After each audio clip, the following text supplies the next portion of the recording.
Hello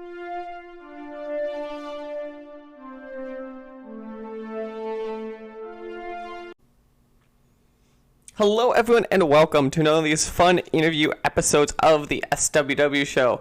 I've stopped calling them quarantine episodes because quarantine never ends, but that's besides the point. Anyway, I'm Mike, and today with me a special guest working on a video game could take you closer to nature since none of us are allowed to leave our house. Could you please tell us your name and introduce your game? Hello, yes, my name is Kai Evenson, and I'm the developer behind the Nature Sim series, and our first release is Frogworld, which just came out in early release on Steam this past weekend.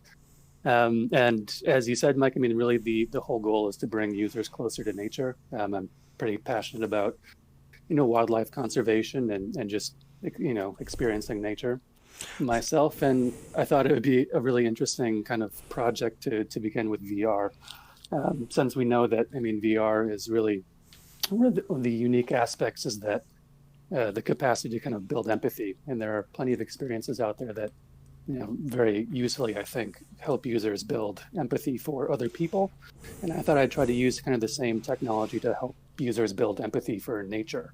So, obviously, I'm going to start with the obvious part. So you said this is you guys' first game. So did you have a background in game development in VR before then? Or is it I've always wanted to do this and now this is just the right time? A little bit of both. I actually came from, an educational background. So I worked in kind of ed tech at various levels, mostly in higher ed. So I'd be working I've worked in VR for 5 or 6 years now, I suppose. But in the educational context, it was mostly developing kind of helping faculty develop VR projects for coursework or for research projects and that sort of thing. And I really, really loved it. I really enjoyed the tools. But I in education, I don't know if you have any experience there, but when you're developing applications, you tend to be developing it for 5 or 6 academics as opposed to a wider audience, and so I kind of was interested in more fully developing applications that could be more widely shared and enjoyed, hopefully, by more people. Yeah, no, I completely understand. I do a lot of either simulation, serious game stuff, or I've done museum stuff, and they're like, so we have this very specific image, and you're like, that's not going to work, and they're like, no, we want it done this way. You're like, okay, this is why people are like, why does museum stuff not work? Exactly. Perfect. So one of the things I'm curious then, so you mentioned one of the big things is you wanted empathy in this. Yeah. Are you a giant animals' right advocate or something? I'm very curious. The empathy idea from a frog is where it comes curious to me. Yeah. So the frog was designed to be a little silly on purpose. I mean, really, this is the third of these series that I've actually started, and the others were focused on insects. One of which, at least, I'm going to return to, I think, for the next volume. But the idea was kind of to be a little bit playful with this first one. And really, so that I honestly can kind of get my head around how you actually build one of these things and what the audience is for one of these things, so that I can kind of use those lessons and do an even better and more immersive version for the next volume.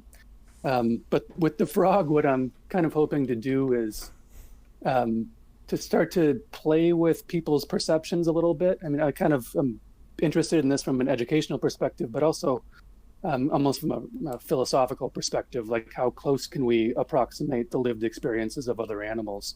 And I think VR is, the only real technology that even gives us the ability to start playing around with that, other than our own imaginations.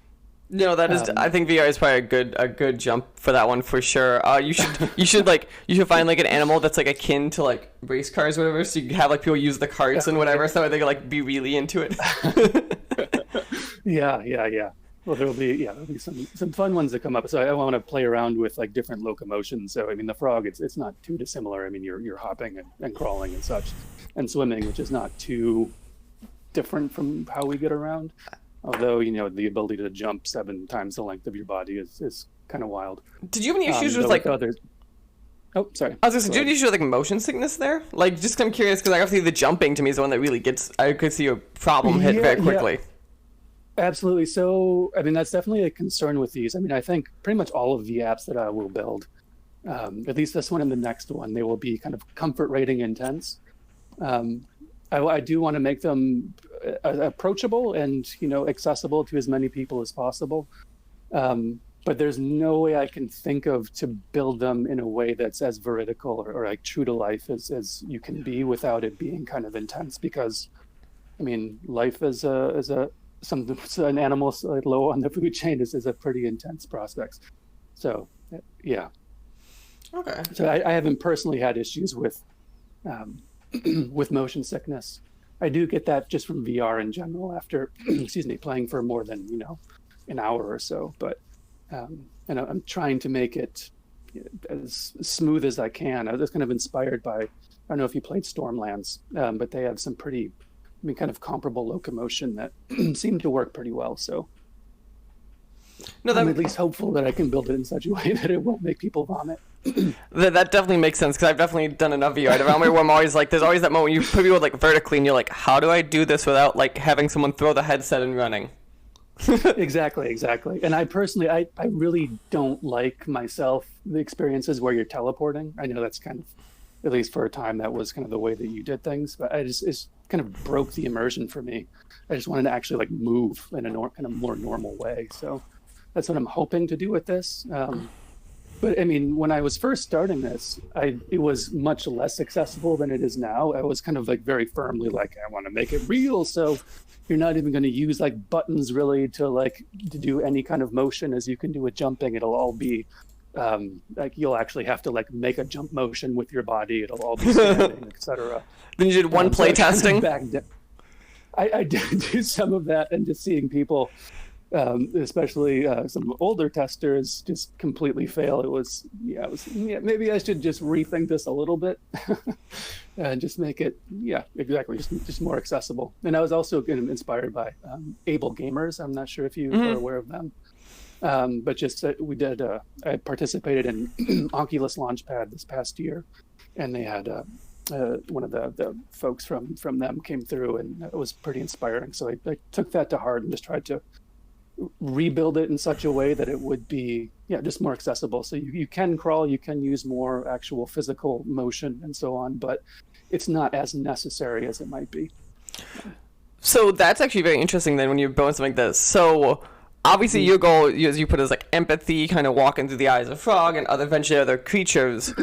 Do you... Is there ever a moment you're like, when you do something, because obviously the issue is like if you have like predators and it'd be like a high octane moment, how do you make something like that accessible?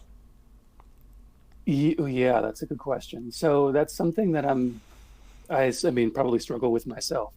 I'm trying to make it available to all ages, so I'm not trying to make it, excessively gory or anything like that.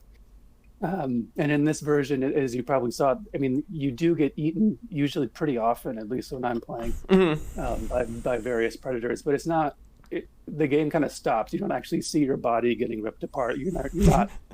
You don't see yourself from like inside a snake's mouth or something like that. So that was a very conscious decision to try to make it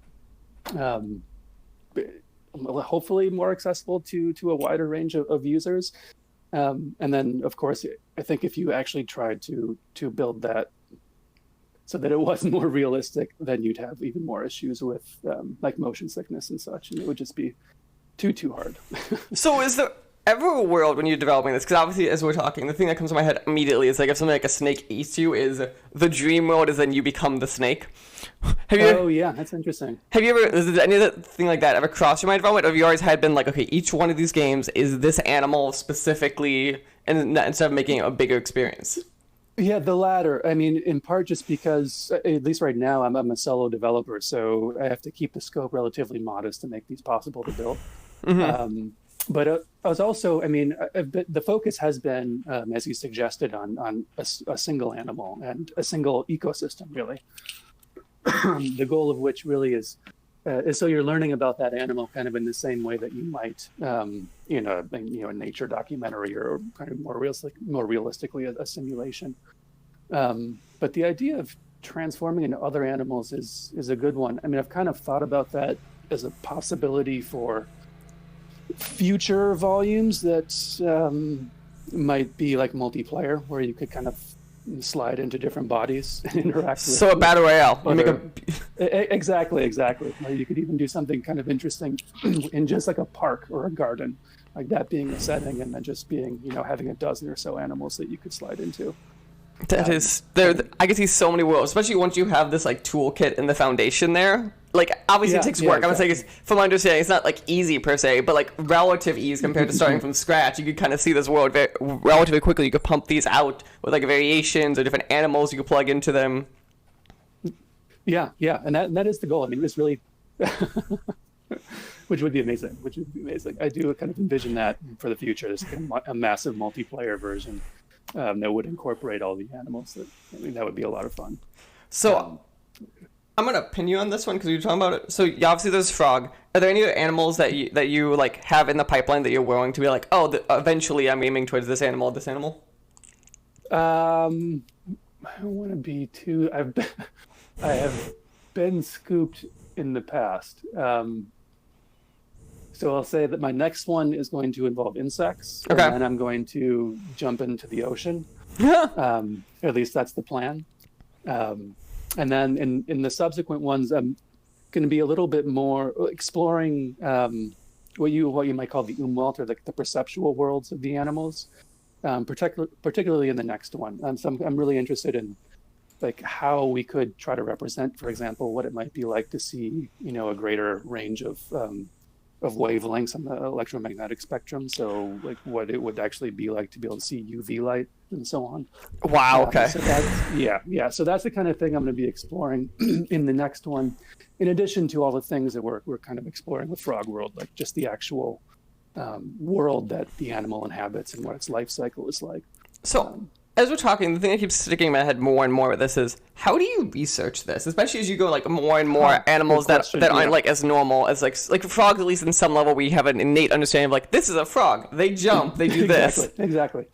Excellent question. So I think really it's only going to be possible by, I do a lot of my own research, but a really important part, and part of it that it kind of excites me a lot actually as part of the development process, is connecting with actual scientists and researchers who study these animals, so that I can kind of really dig in and get a better sense of how best to represent them in a VR format.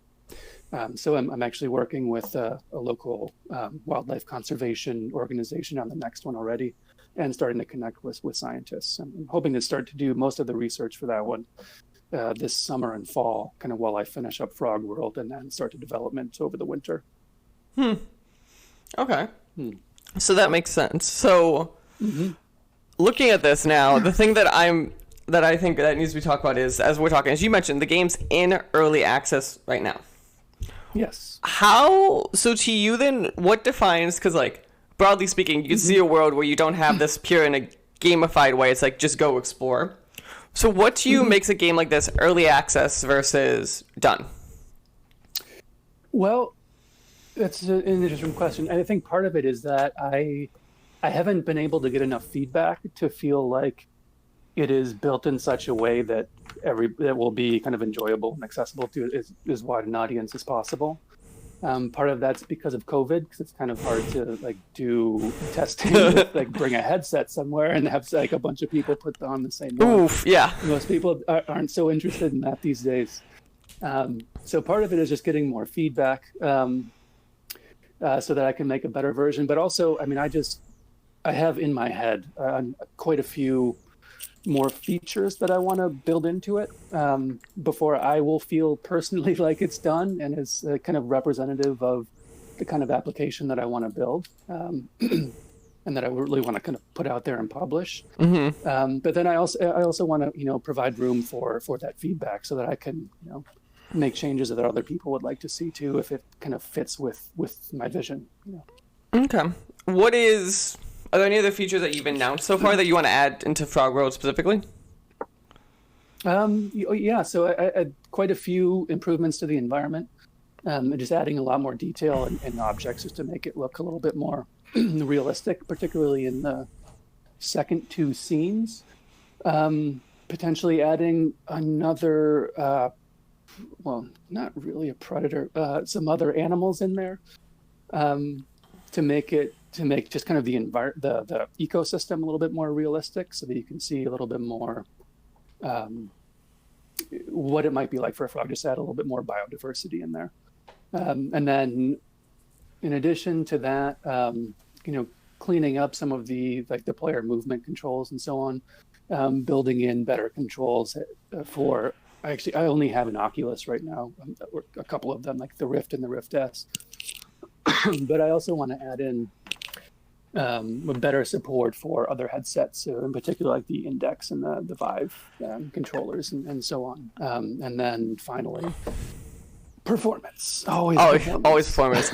On that word performance, is there a world you see this running on something like the Oculus Quest for like mobile experiences, or do you think it's just too intensive?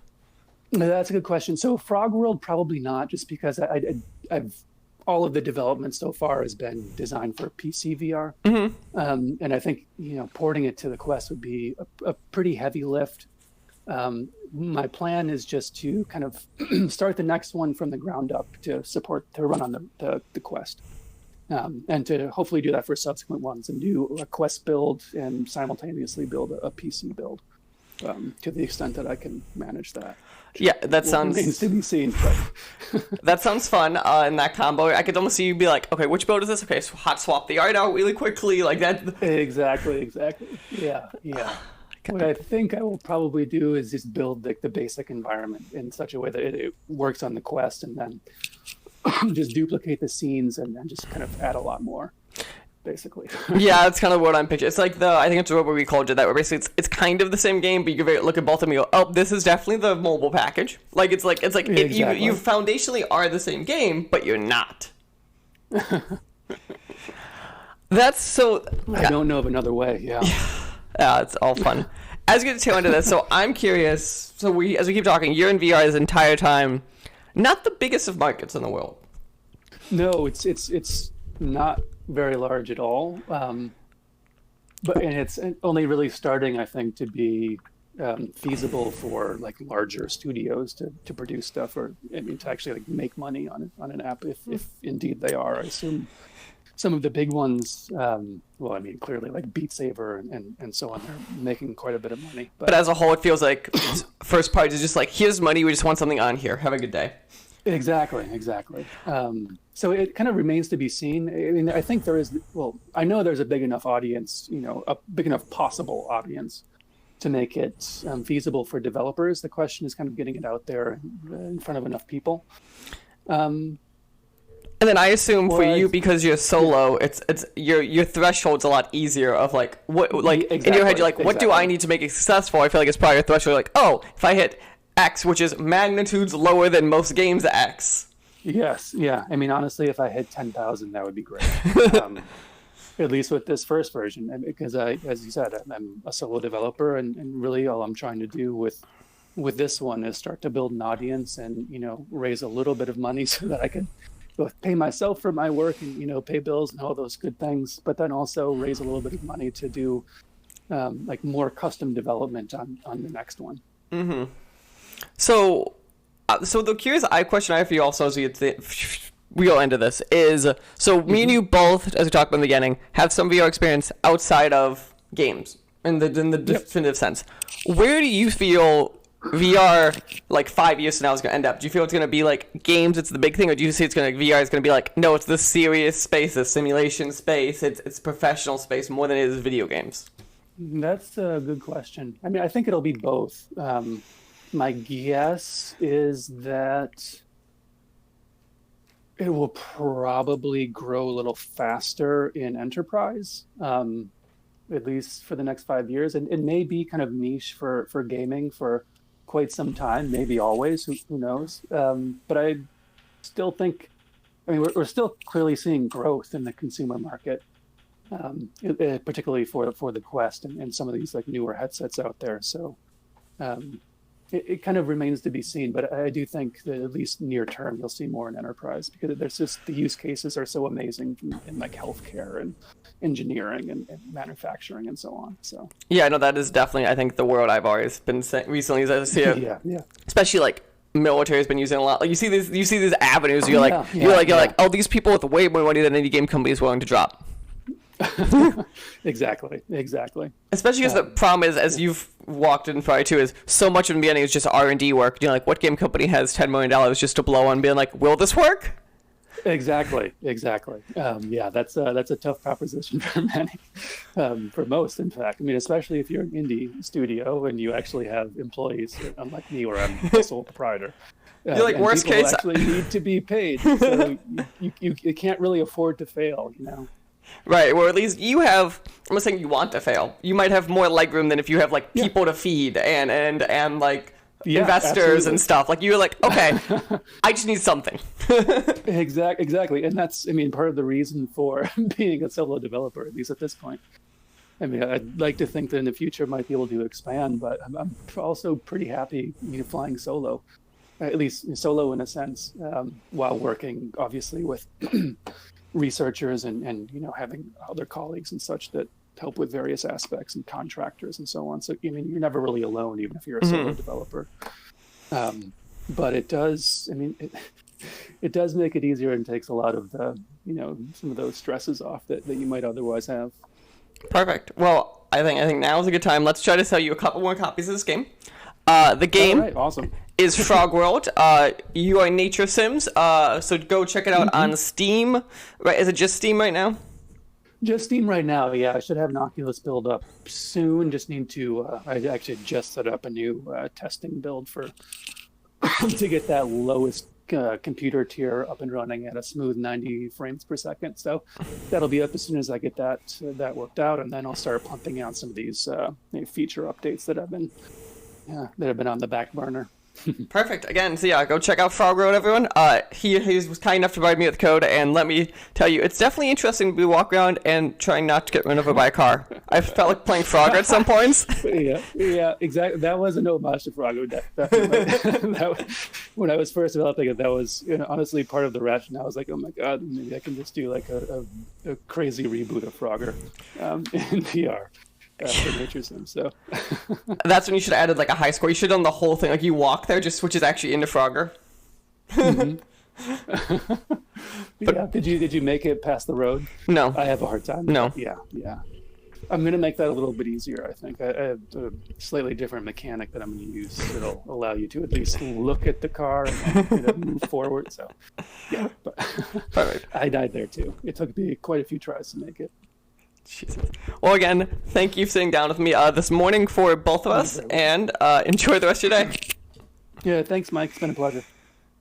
Hello, everyone, and welcome to another one of these fun interview episodes of the SWW show. I'm Mike. Today, I have with me two special guests to talk about a game that's kind of out in early access right now. Well, I guess we'll start with Anna, since you're from the publishing side. Do you mind giving us your name and where you're from?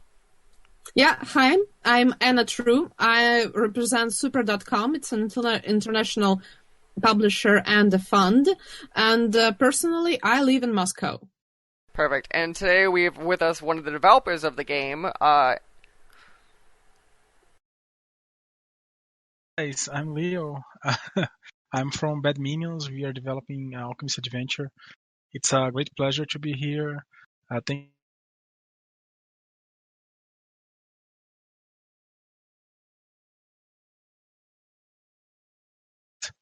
but Yeah.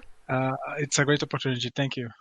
Yeah, no problem. So let's get started then. So, as you said, this game we're talking about here is Alchemist Adventure. It is by Bad Minions. I guess, Leo, we're gonna start with that. Looking at it, the best I was able to do research was this feels like one of your guys' like first games that you guys have been working on a while. Do you kind of mind talking about like top level, kind of like the history of the studio, and if I missed something big that I was missing about games before this? Sure. We have been developing games for 8 years. That's when Bad Minions started, 2012. It's a long time ago. We tried some mobile games. We started at the coffee shop of our college. Philip is a professor at the college, and he invited me to start a company. And we were afraid of doing it because here in Brazil it's very difficult to fund a company. because people say it's very easy to start one, but it's very hard to finish it if everything goes wrong, and you guys know that can happen. And we did this test with a couple mobile games, and because they are faster to do it, and it was also the golden era for mobile games. Like people usually call like I think it's blue ocean in English. I'm not sure, but when you have all these opportunities, there's not a lot of competition, and we tried. But when we released our first game, it was like the freemium model, and some games with ads were starting to be the bigger games there, and people are not so more comfortable expending money to buy the games. So we need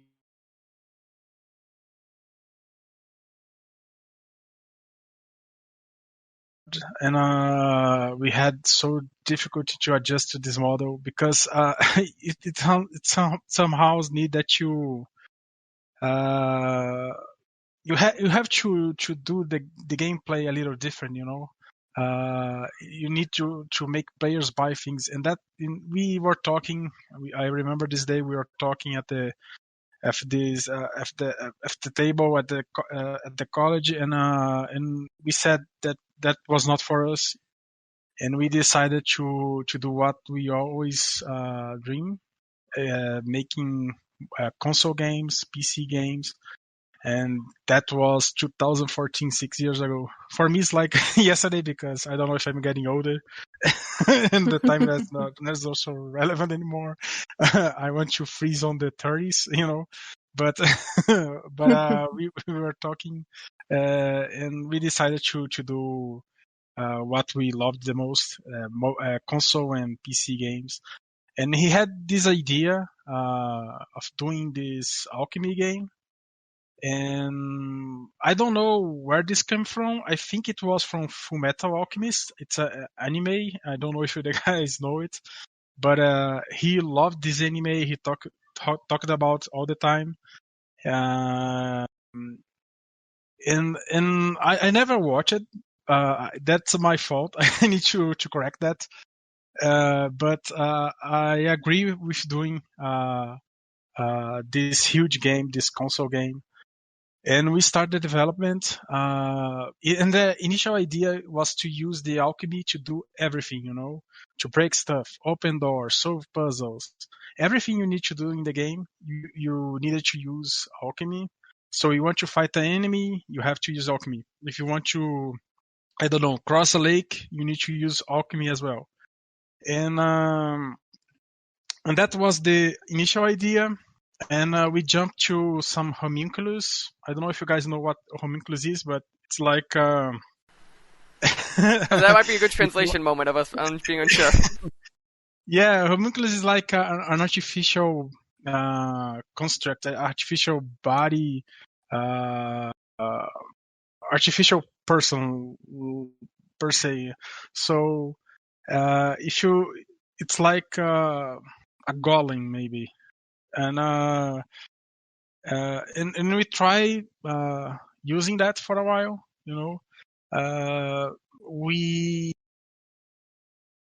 But to be honest, we showcased the game. We were developing for like 2 weeks, I guess. It was just before the World Cup in Brazil. We have terrible memories about that. the 7 biggest one from German, but but it was like a day before that, and we showcased the game with this homunculus and the main character. It was not a great prototype.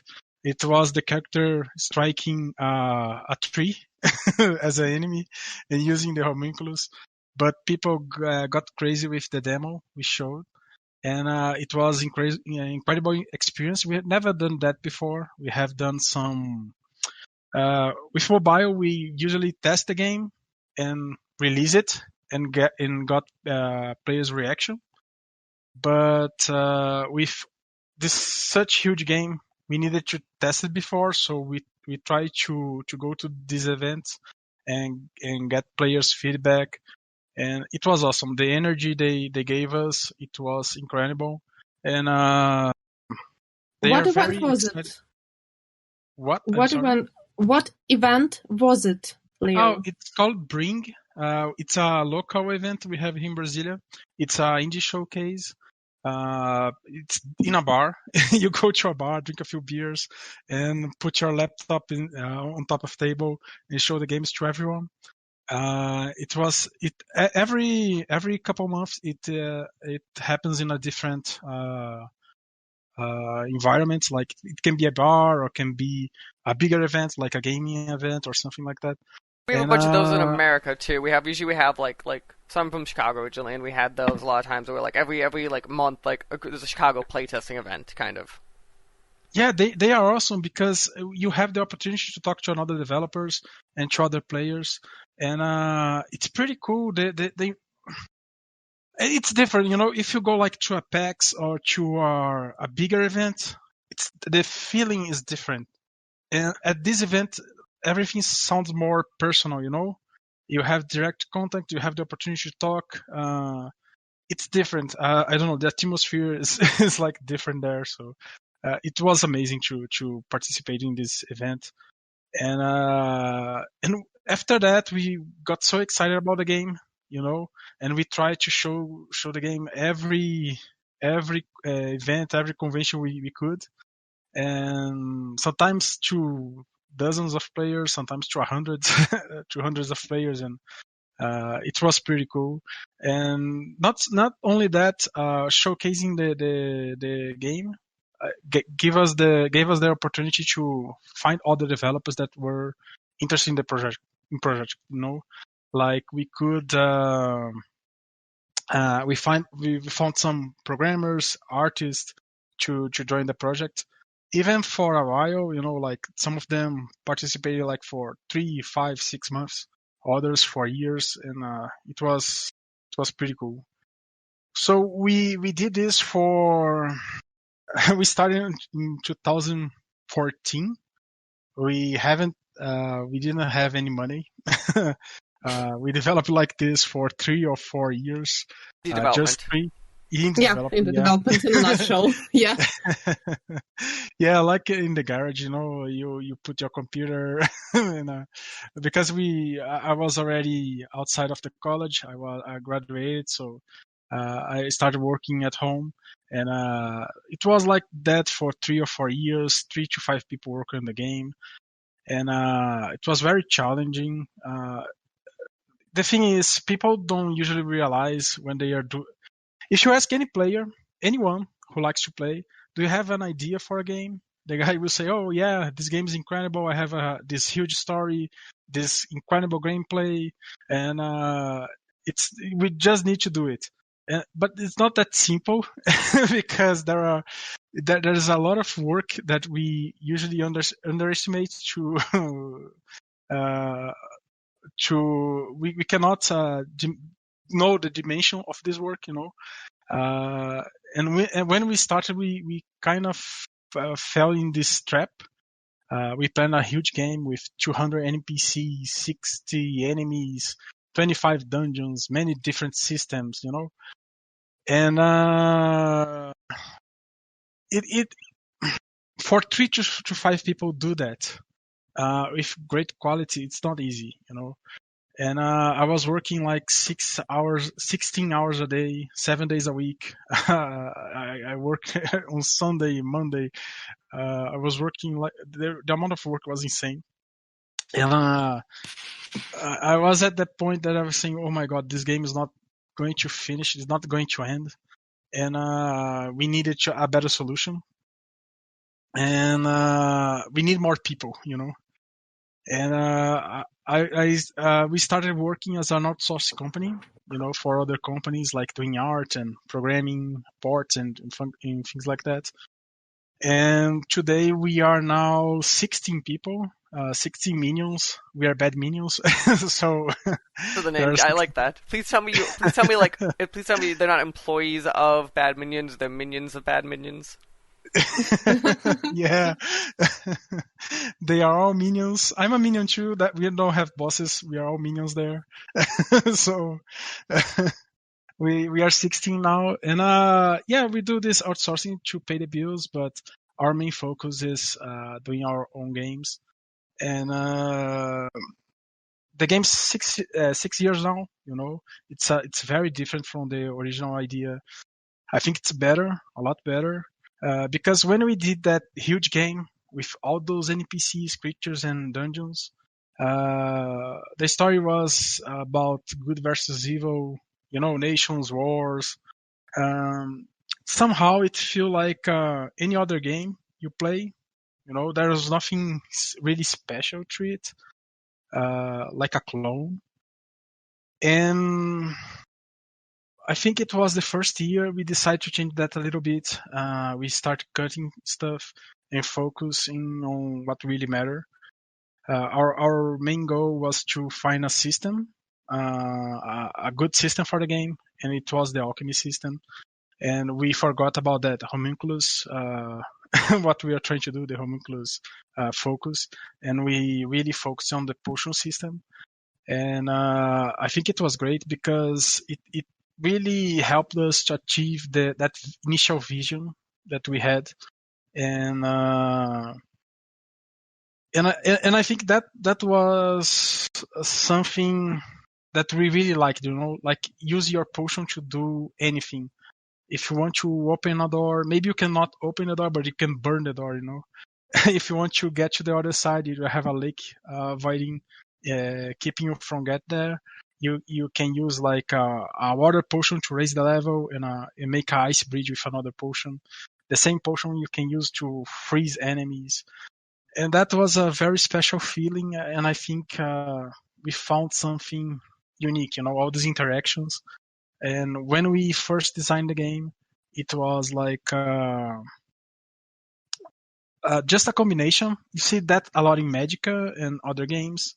This element combination, where you can use like fire and air and get electricity, and you can do that to fight enemies.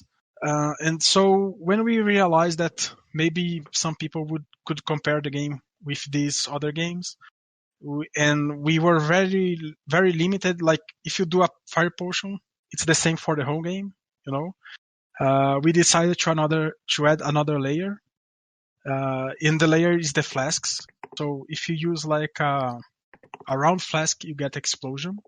If you use like a test tube, you got like a frontal linear attack, and that was a pretty cool part of this development process.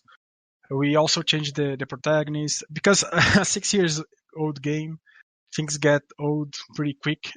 So we changed the character. The first players who saw the game asks about him. It's Seth, but at some point when we were rewriting the story, Mia became the protagonist. She's a female alchemist specializing in potions. She's much more appealing than Seth.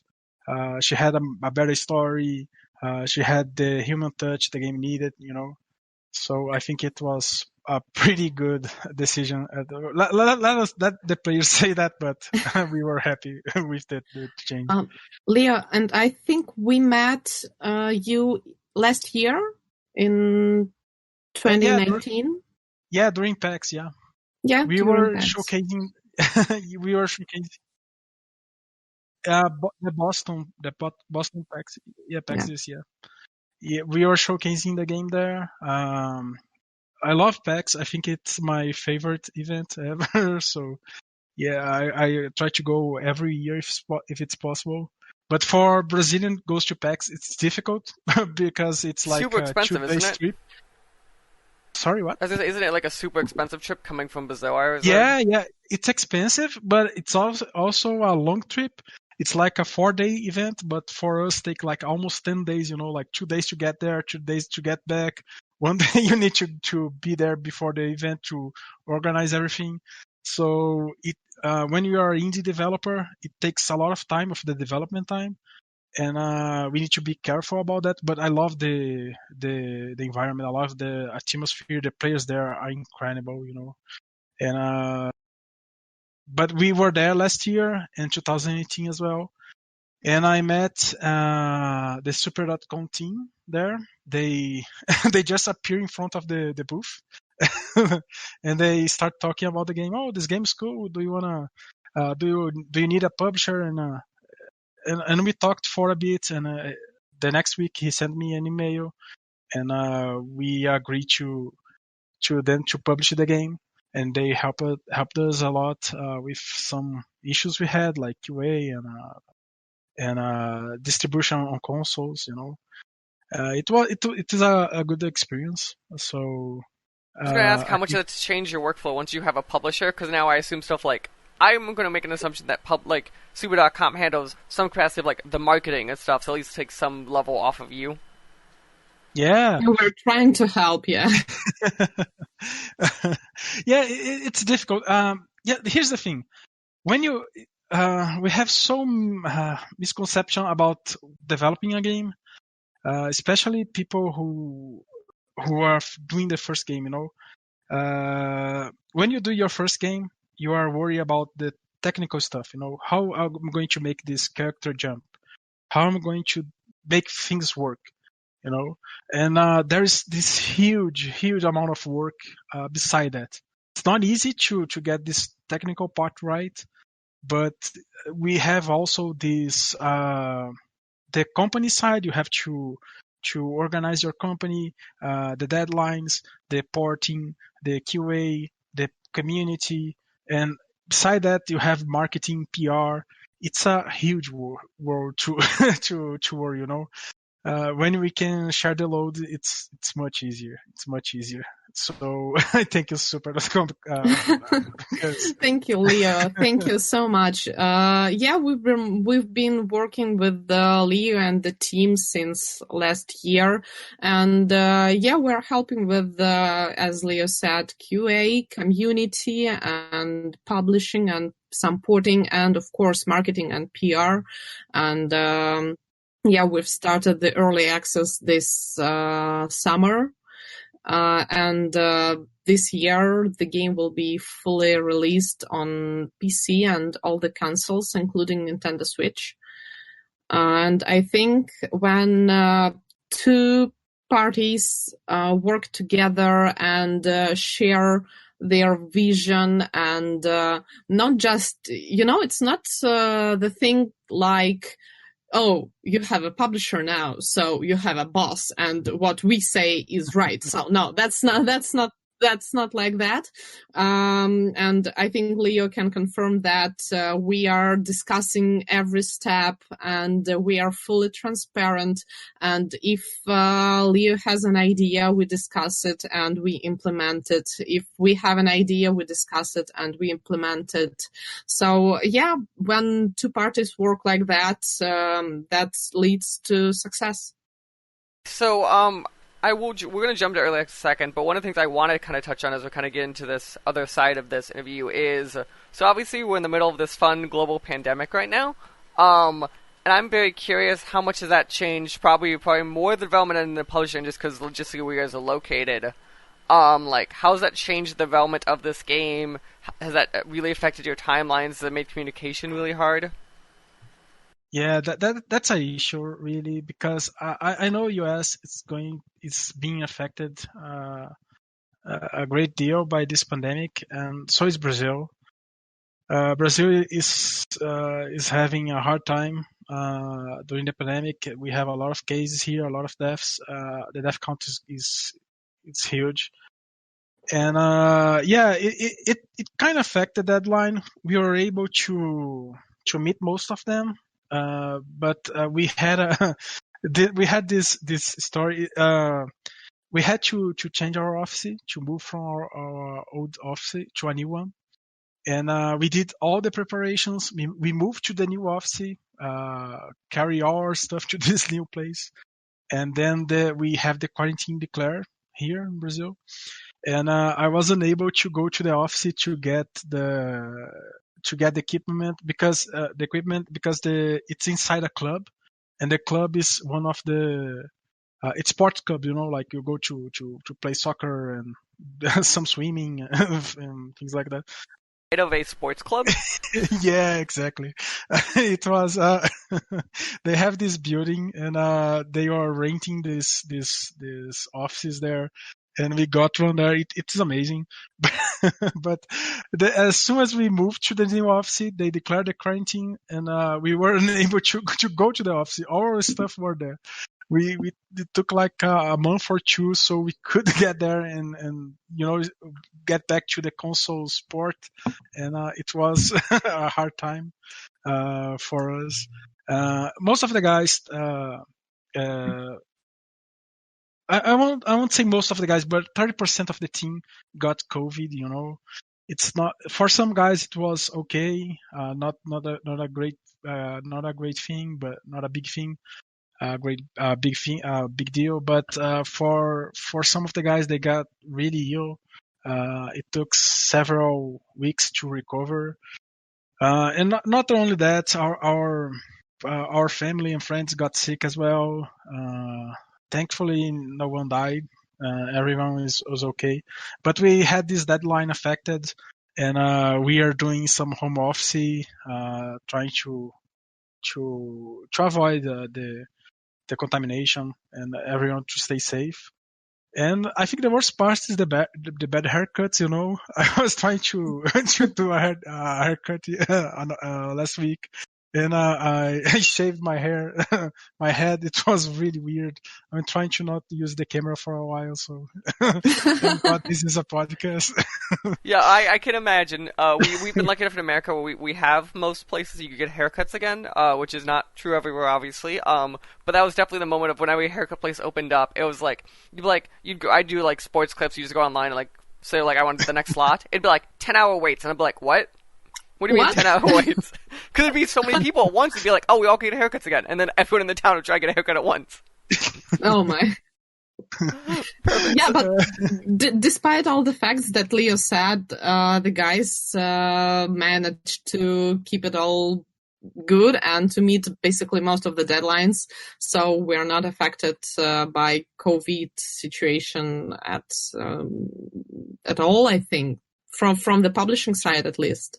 Yeah, that's so. true. Yeah, the guys were working really hard, and it was really an amazing work. While some of them were sick, and still the work was good, and they were meeting all the deadlines, and so they managed.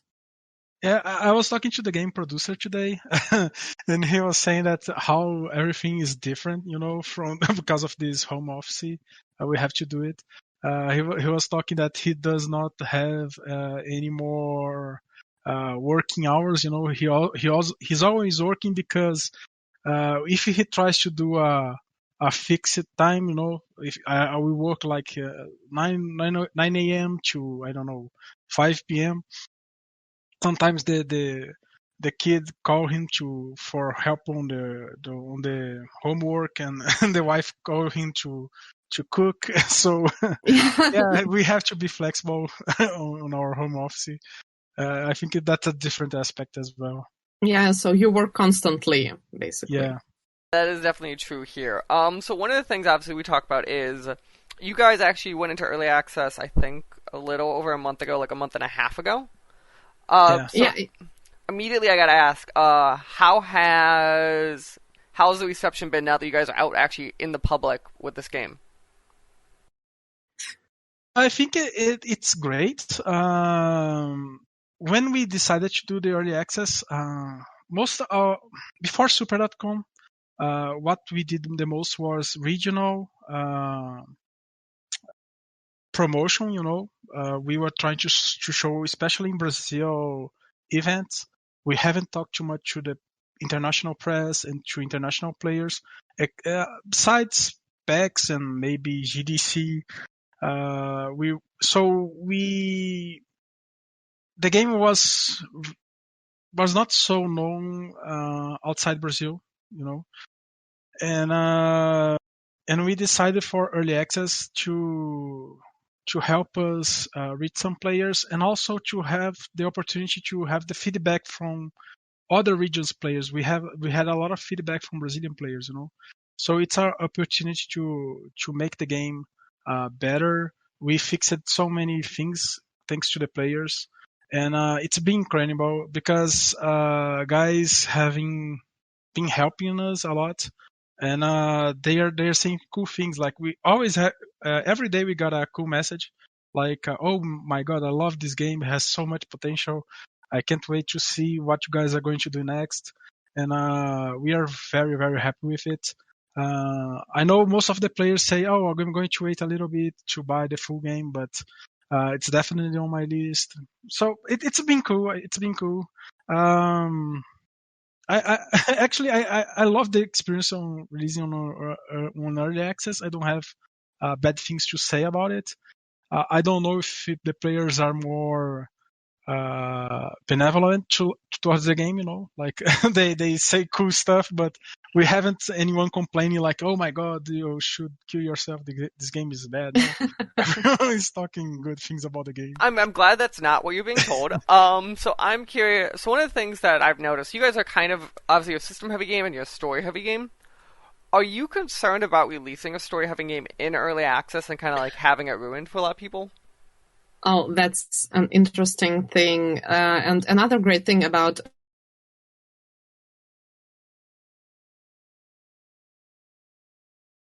basically, and the story gets more interesting. So the first part, you are more focused on the gameplay, you see a colorful world, you get acquainted with the alchemist system, you have your fun, and then you start unveiling the secrets slowly.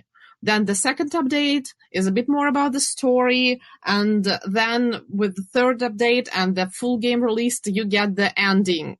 So we are not concerned that the players will just get bored, because the most interesting part of the story are ahead of them. Yeah, that's true. That's true. Yeah, that was a concern. I won't lie. That was a huge concern.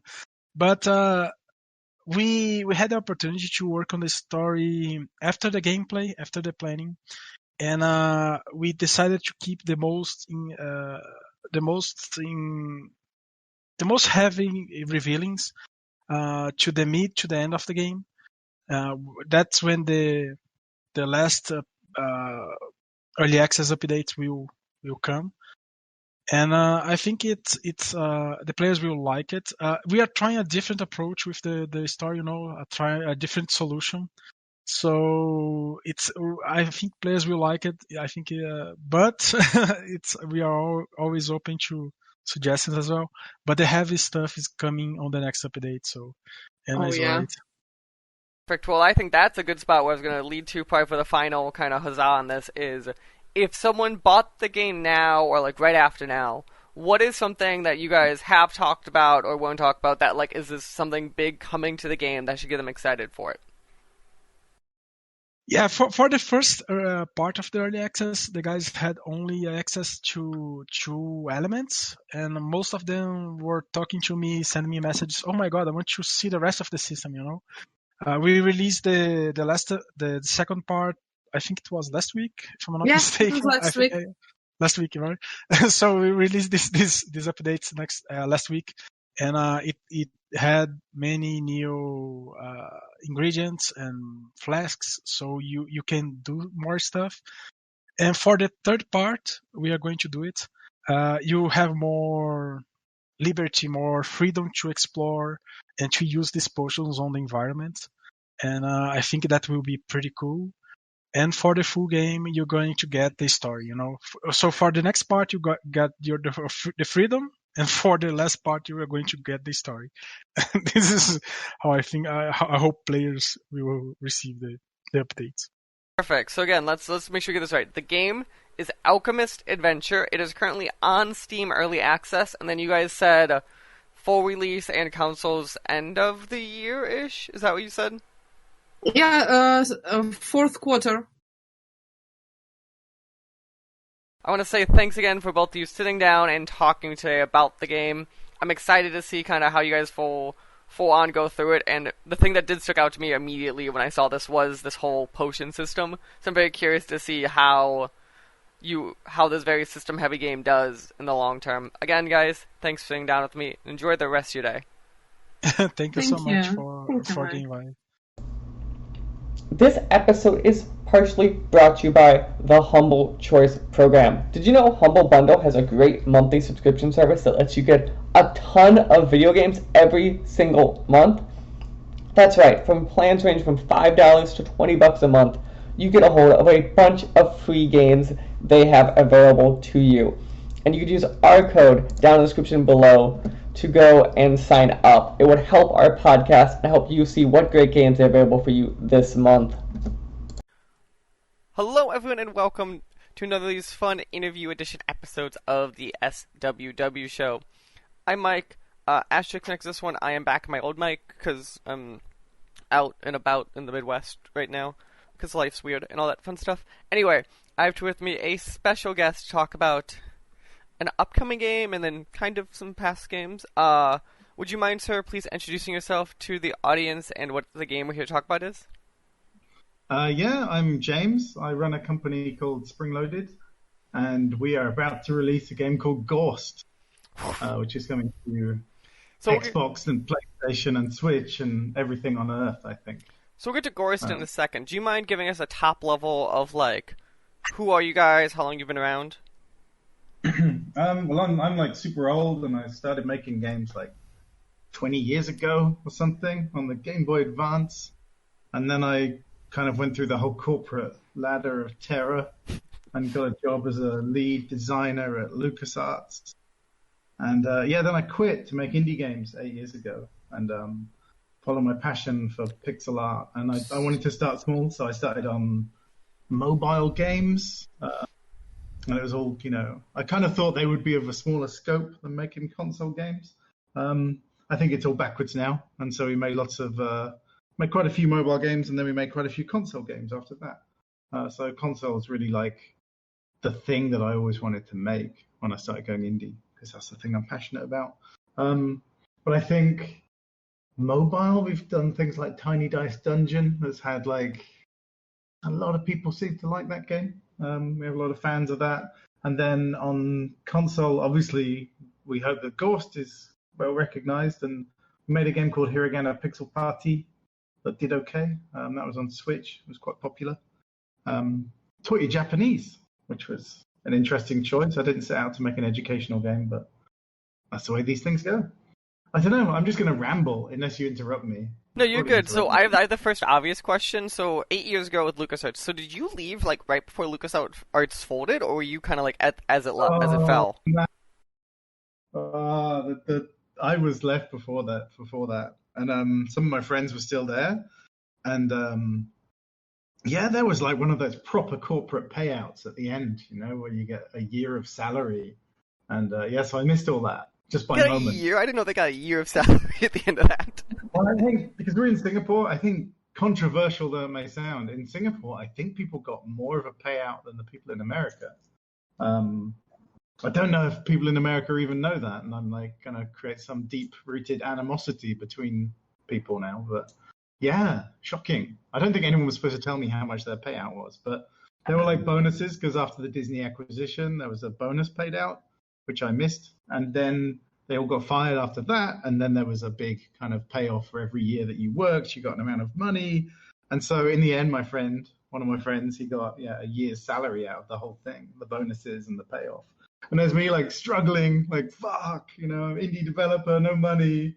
If only, I'd managed to stick around for a bit longer, I could have supported myself better, So, which is really funny because Singapore is not, like, if you look at, like, American salaries on a world scale, they tend to be, on a bulk money point of view, one of the bigger salaries, just because, like, how our system's set up is you get paid and then you buy everything paid like other systems. So that's always funny you say that. I'm like, yeah, that's very unusual to hear, like, people in Singapore are getting paid in higher bonuses in total than, like, in America. Yeah, I mean, well, it's multiples of their salary, so I think salaries weren't necessarily as high as America here. But then we did have some people. Well, like me, I came from the UK, and they paid me my same salary from the UK to get me to come over. And so I think there are a lot of people who are on okay salaries from their original home country. The idea was we'd come over here and we'd teach people how to make games, which is like just feels really strange, you know, the idea that you're sort of called in as some expert to teach people and then disappear. Obviously, it didn't really work out like that, you know. I think that everyone built a kind of ecosystem where everyone was working together and everyone, you know, was equally important in the team. But I think initially there was very much an idea that, you know, we'll teach, because there isn't a long history of game development in this country. And I think the idea was to get some senior developers in who could teach younger people or newer developers to, you know, kind of to get them up to speed, and then build a solid studio and then get rid of us expensive people. But yeah, it didn't really work out that way, obviously. I love the idea, because I have a hunch that you probably had the thing, they're like, you're the expert, and you're like, who are they talking to? They're definitely talking to me. A little bit, yeah. It was pretty strange because they were doing some like DS games, and I'd done a few DS products before, and they were getting me across to work on console, and I was really surprised, you know, that when I landed, got off the plane, was ready to go make you know, some PlayStation 3 game. The first day in, they said, "Oh, you know, you're going to be on this DS game instead." I was like, "Okay, that's a bit of a surprise," but they obviously appreciated that I'd made lots of DS games before, but I didn't really feel like some sort of super expert, you know. But they ended up putting me on sound, like doing audio, which was weird. I mean, I started my career doing sound, and so they stuck me on that. And then I became a superhero because I fixed like the most bugs of anybody, because no one really cared that they were the easiest bugs because they were sound bugs. They just cared that my bug count list, you know, James has fixed like millions of bugs. He was amazing. It didn't matter that they were super easy. So Also, you probably caused half of them, so you're probably like, yeah, totally, I fixed them, I didn't cause them. There were things like a piece of dialogue would run too long in German or something, so I'd just open up SoundForge and then I'd like time stretch it a bit and make it fit, and that would be it. And then I'd tick one off, and it would take me all of, you know, 25 seconds to fix the bug. So other people are like hammering away at some horrific bug that takes them 3 days to fix, but no. Mine was a simple action in SoundForge. Pretty funny. So one of the things as we talk about, we're gonna kind of like jump through kind of like once we get through indie stuff, just because of the nature of how the game is right now. So what is the first indie game that you ended up building then once you left Lucas? Well, I made one when I was at Lucas. I made a kind of number clicking game. So I was making this game at work, some Clone Wars thing. It wasn't very good. And in it, I designed a mini game where you had to kind of type these numbers in really fast. And it was based on my bank. So when I'd have to log into my bank, there was this weird thing where for some reason in my Singaporean bank, they would move the numbers around. And so it's like, I don't know, so you couldn't like log the keystrokes or something. So, you know, they would have a display and you'd have to click like 1, 2, 3, 7, but they wouldn't be in the same order every time. And I was like, wow, this is like a really great game. So I put it in as a bomb defusal game into our Star Wars title with just numbers 1, 2, 3, 4. And then I wanted to do more with it. So in my evenings, I made a proper game and released it on the Windows Phone. And obviously never told anyone because it was breaking my contract. So that was the first indie game I made. But upon leaving Lucas, I made the Hiragana Pixel Party. That was the first thing I made. I made it in like 6 weeks. It's supposed to be 4. I finished it in 4, but it took me 2 more weeks to get it up on the store. And I remember the day that I launched it, it was written about on Kotaku and written about on Eurogamer. And it was great. I was thinking, I'm going to be famous, you know. Well, not famous, rather rich. I'm going to be rich. And I kind of sat there that evening waiting for the App Store figures to refresh. And like, then they did, and it says, you've made $6 today. And I was like, oh, okay. Which is rich. To be fair, that is rich for the average App Store game. Yeah, shocking though. Like even though if you're logical with yourself, you know it's not going to work. There's this moment where you always have hope, right? Every game you make, you have this feeling of hope that it's going to turn around and sell 1 million copies, you know. And that feeling of selling like 3 copies was pretty soul destroying, you know. And But somehow I kept at it, and then the next game I made was a new version of the Windows Phone game. I mean, all these games are like, I don't know, they're not great titles, but I think it was important for me that as an indie developer, I finish things and put them out. If I'd set out to make something really big, it would probably taken me a year and I would have failed. But trying to make something every 4 weeks and release it was definitely a really good opportunity for me to kind of hone my craft and become a better developer. I think launching stuff taught me a lot more than actually making stuff. I'd made so many games prior to that with big companies, but I'd never gone through the whole QA process on my own, and they actually like uploading it to stores and making store listings, and then realizing how terribly awful releasing games is and how depressing it is.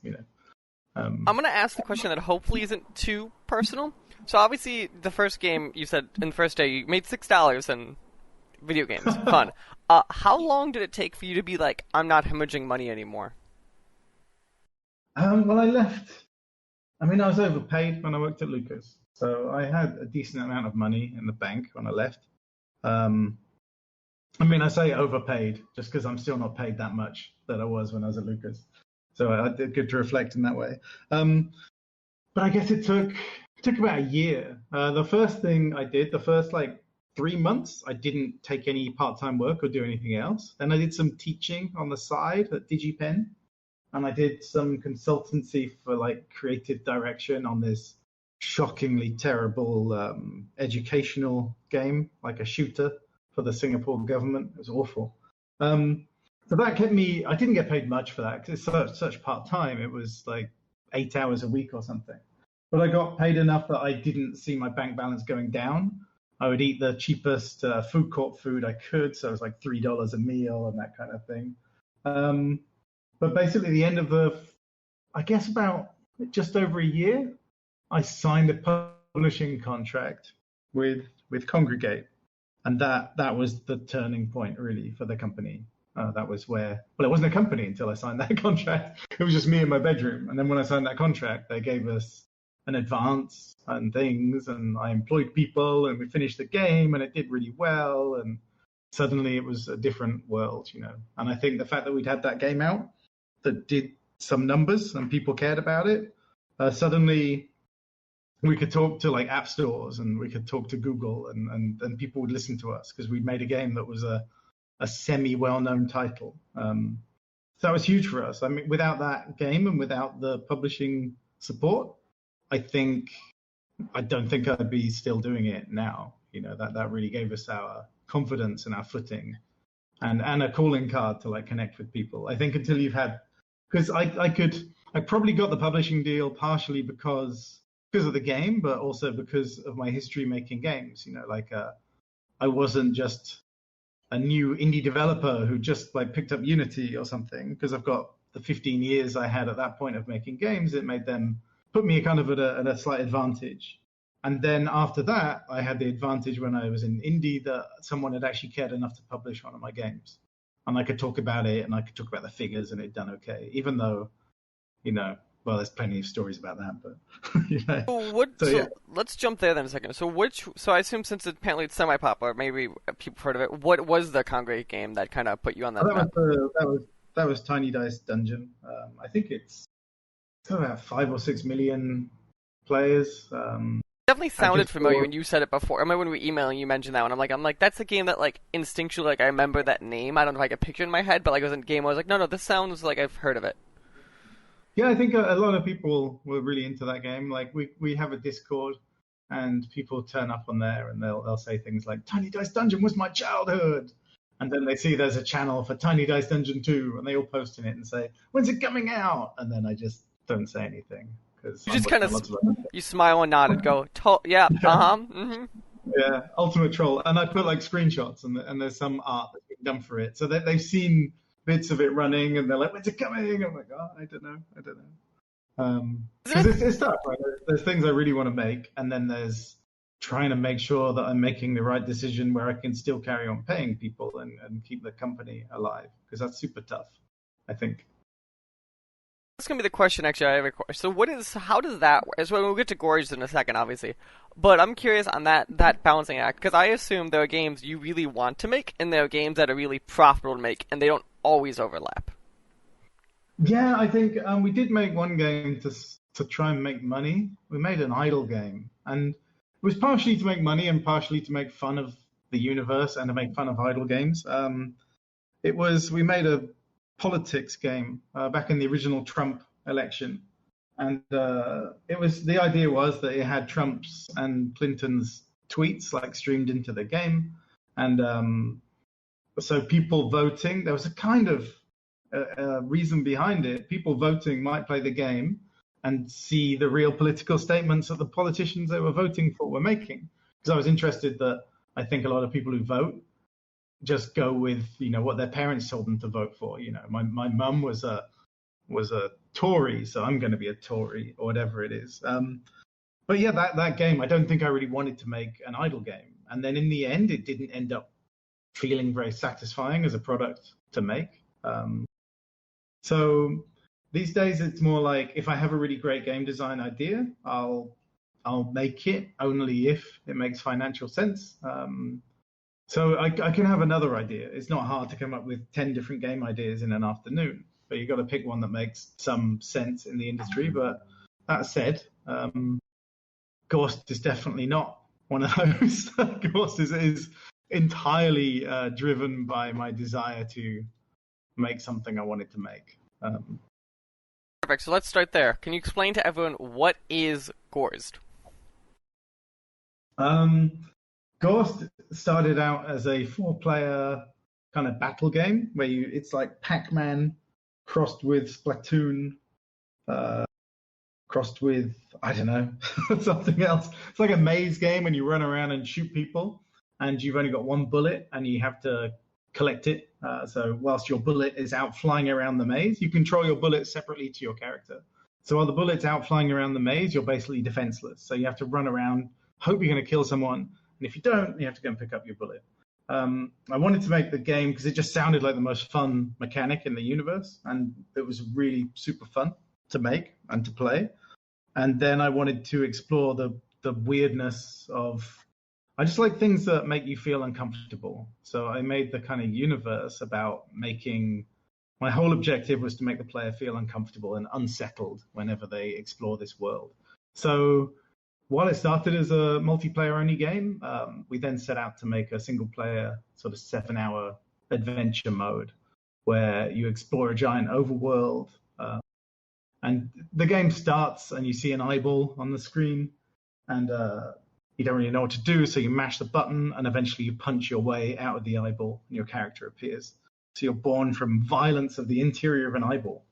And the game kind of continues in equally odd ways. You don't necessarily understand the story, but there very much is one. And the story's pretty crazy. Whenever I explain it to people, they're like, oh, that's really odd. And I like the fact that I made another game I made that was something I just set out to make was a game called Heartbeaten. And that was just about a guy falling in love. And every time he falls in love, his girlfriend dumps him. And then you play a series of mini games where you like put his heart in a blender or you shoot it or you punch it and all this blood sprays everywhere. And it's just unpleasant. The game is very beautiful and cute, and then it just becomes really unpleasant. And this review there was a review of the game, and somebody called like Barbie Girl 738. She wrote, "This game is sick and should be banned," and that made me very happy. So yeah, I think GORSD probably fits in the same thing. We just got a rating from Korea, which was 18. Extreme violence, leaves blood and jibs and. It's funny because I'm looking at the game's screenshots and videos right now. I don't know if I would have assumed, short of you like saying stuff I didn't expect, like assumed it'd be that high of a rating. Yeah, no, I don't think it should be an 18. It's just apparently blood is blood, even if it's pixelated. But there's a couple of pretty grotesque scenes in the game, but we put them in there to surprise you. So when they come, you're like, whoa, I didn't expect that. But in general, it's not like it's trying to be a horror game. It's just trying to be just odd, I guess. I like that sense of surprise. I think I think when I play a lot of games now, I find that looking at all the launch titles for like Xbox and PS5 and stuff, some of them do look like they have incredible graphics, and there's some unique games on the PS5. But I look at most things that come out, and it's just another shooter, or it's just another platformer, or even Ratchet and Clank. I'm not particularly excited. I used to like the game, but I don't see what's new. And so I always like to do things that just feel a bit different from everything that's out there, because I'm pretty bored of seeing the same thing over and So over again. if you had to pick one game that you say influenced GORSD the most, what would it be? Oh, well, there's definitely a game that influenced it, because the mechanics are pretty much taken from it. So there's a game called Slot Car Racers on the Atari 2600. I was on a plane with my friend who works at DNA, the Japanese mobile publisher, and he was like about to leave, and we were drinking a lot of beer. We were flying back from Korea from a conference, and he told me that he'd always wanted to make a clone of this game called Slot Car Racers, and I'd never heard of the game. And he described the mechanics to me, and I envisioned it in my mind. I was like, "That's so good! You know, what a game!" And weirdly, I didn't understand the full system, and I ended up designing something very similar to it. But I didn't look at the game or anything. I just went and built this 4-player game out of what I imagined that he described to me.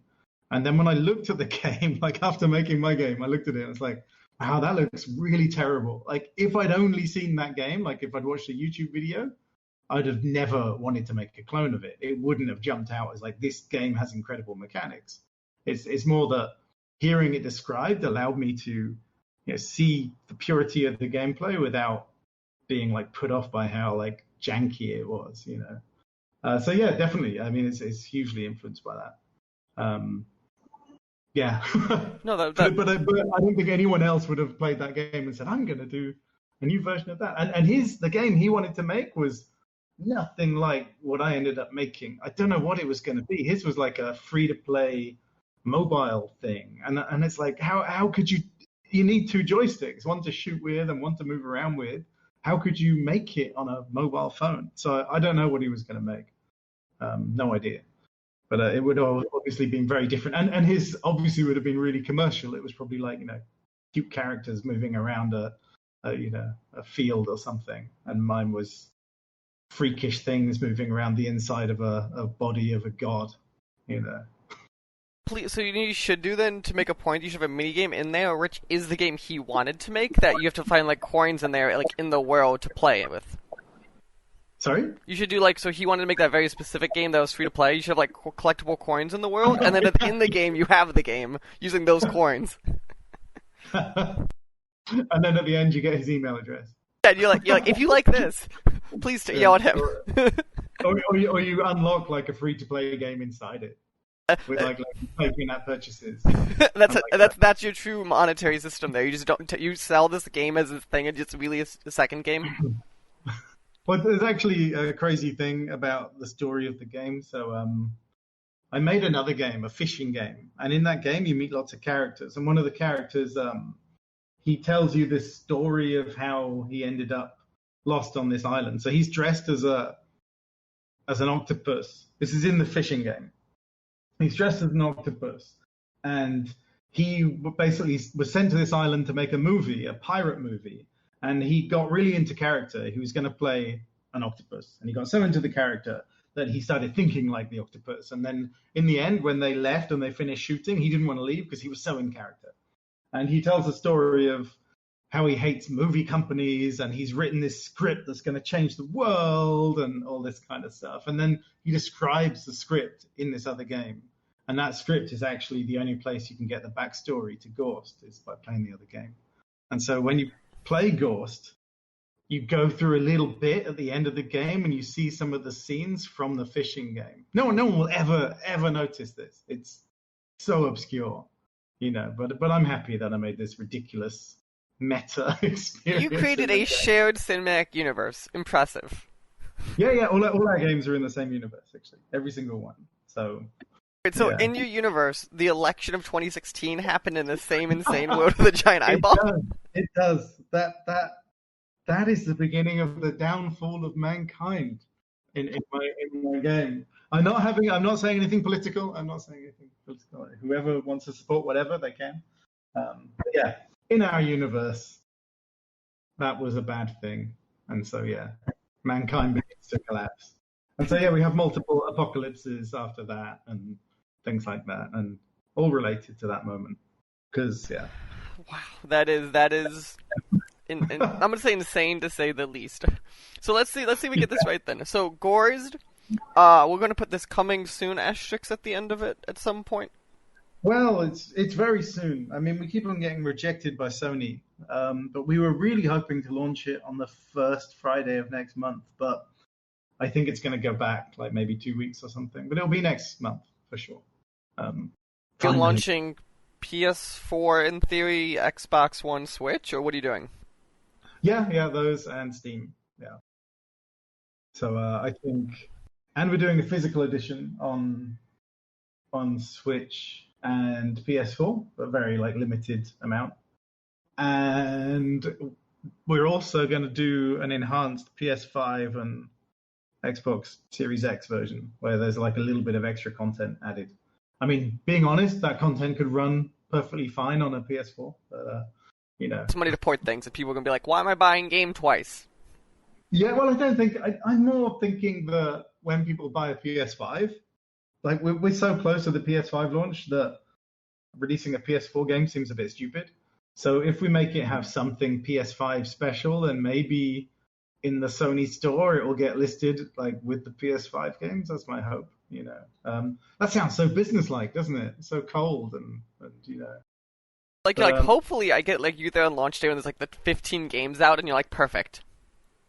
Yeah, that's the dream. I mean that helped us with Switch. We launched Switch game really early on. We made a game called Ultra Hyperball, which was a really simple mechanic, just like one mechanic. So it has these very polarizing reviews. Some people like it, and some people go, "This is barely a game." And but the aim for us was to try and explore all the different concepts of the console. So we used tilt, and we used a touch screen, and we used the haptic feedback, and then released the game really fast though to see if we could catch that early wave. And yeah, and it did work out. I mean, I think I hear of what people are doing on Switch now, and it's really bad. Like the numbers are wildly terrible. And yeah, we did okay on that. I wouldn't say it's like incredible, but it was okay. I think so the good news of open stores is anyone can put anything out there. The bad news is you go on PS4 some weeks and you're like, oh, there are 80 games launching this week. Yeah, I don't know how to deal with that, and I feel like the industry is quite impenetrable to new people, and I don't see us as like a veteran or anything. It's not like that. I feel that it's impenetrable to us a lot of the time. At least you have the nice part of being around for a couple of years, and I know it's probably not insane money, but you at least have a back catalog that can sell something to give you some level of a leg up, kind of like as you're making the next thing or the next thing doesn't hit, at least you have something, some tail behind you. Yeah, I think because certain factors have led to us not having as much money in our bank as we'd like to at this point. But yeah. I mean, we know people, and we've got enough things that we can walk into a room and say that we did a thing. We made a game, and our games have been played by 20 million people. We can say stuff like that, and then it makes people pay attention. And because of the track record, no one questions that I can't ship a game. And so when it comes to talking to publishers, it's probably easier, but I still think launching a game, like very few people really care who we are. And I think for self-publishing, it's really challenging. I mean, we're still doing it, but it's getting harder and harder. I feel like if you're a already well-known developer and you've already got a really big fan base, so the people that know us are mobile players, not console players. And so if you've got a decent fan base, I think you can do really well. But I think if you make a great game and you don't have that fan base, then it's really, really tough, like super tough. And just getting tougher, I think. And that's a good thing about launching early on a platform. Obviously, there's less noise and people can notice you. And they always say that new platform is a time that new franchises are born. So even big developers notice that. that kind of depressing note, I think I'm gonna say, James, thank you for sitting down and talking to me. Let's see if we get this thing sold some more units. I guess you have to pre-sell them or whatever you do, wishlist them and all that fun stuff. The game is GORSD, so that is GORSD, all capitals, on Steam and those many other platforms momentarily. Hopefully you get the storefronts up sooner or later. Yeah, I hope so. Yeah. Thanks for your time, man. And you enjoy the rest of your day, and best of luck getting to the final sprint on games, which is really the fun, intense, not 100-hour week parts. I don't know. We're working on 7 games simultaneously at the moment, so that's pretty crazy. But yeah, cool, man. Well, thanks for your time. This podcast was a production of the SWW Show. To learn more, go to theswwshow.com. Remember, you can follow the show on Twitter at the SWW Show. You can follow me at Mikey_Maroney. You can follow AJ at LowSeatBoy. Remember, new episodes premiere on Friday, 9 a.m. Central Time on anchor.fm/SWW and podcast services around the globe.